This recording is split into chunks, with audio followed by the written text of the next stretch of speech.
a good experience. We are encouraged by the call that was made by His Excellency President of Egypt, President Al-Sisi, that we need more action and more ambition in implementing all the climate action commitments.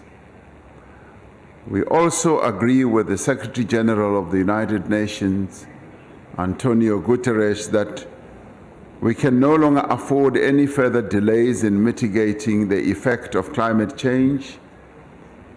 African countries are losing between 3 to 5% of their GDP due to the effects of climate change. There is consensus from across the board that just transitions must be just, and they must also be inclusive, which is particularly important for developing economic countries, which are the worst affected by climate change. Now, although Africa itself carries the least responsibility for climate change, the continent experiences much of its harshest effects, and this reality is not disputed. There is agreement that for transitions to be just, vulnerable workers and vulnerable communities need to be included in designing just solutions. The South African Cabinet recently endorsed our National Just Energy Transition Investment Plan as a basis for our pathway towards a low-carbon, climate-resilient society. And according to the plan, South Africa will need approximately $98 billion to correct an error that I made, not 98 trillion, but $98 billion over the next 5 years to enable a just transition and achieve the ambitious targets we set out in our nationally determined contribution. The plan includes a portfolio of investments across 3 priority sectors that have been identified, and they being the electricity sector,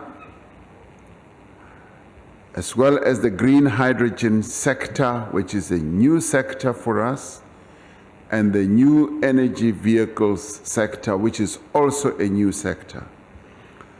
Now, the financing mechanisms, both from public finance institutions and commercial institutions, need to provide good concessional loans and be upweighted towards grants or non-debt instruments. And we have already communicated the structuring of the offer that they made to us at Glasgow to restructure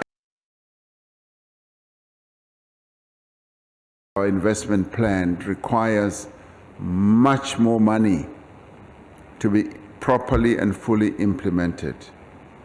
And we therefore call for the reform of the multilateral development banks as well as international financing institutions and the mobilization of commercial banks to meet the climate financing needs that we have already identified and that many countries have already identified.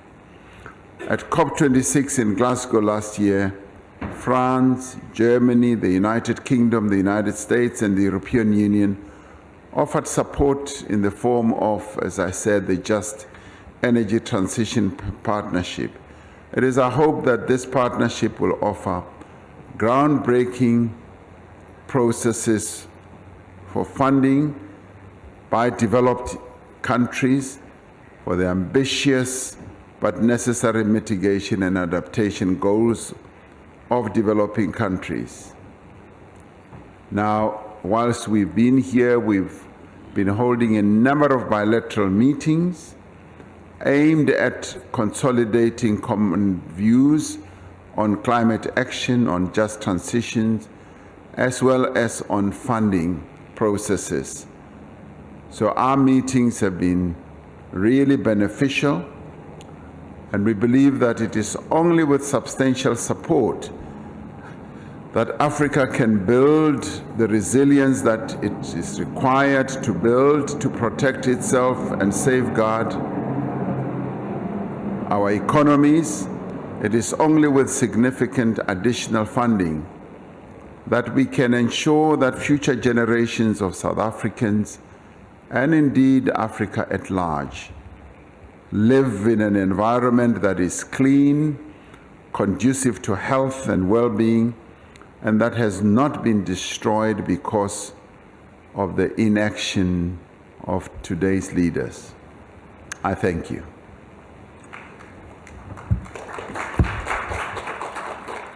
Thank you very much, Mr. President. We'll now open the floor to questions. Please introduce yourself and fire away. Any hands? There's a hand over there. Oh, there's a microphone just behind you. Sorry, Darren Graham from BBC News. The deal last year from Glasgow was seen as an example of how rich countries can help developing ones, and many developed nations used it as an example. What's your take on that, and how much of the offer was a grant, how much was loans, and how much is other climate finance?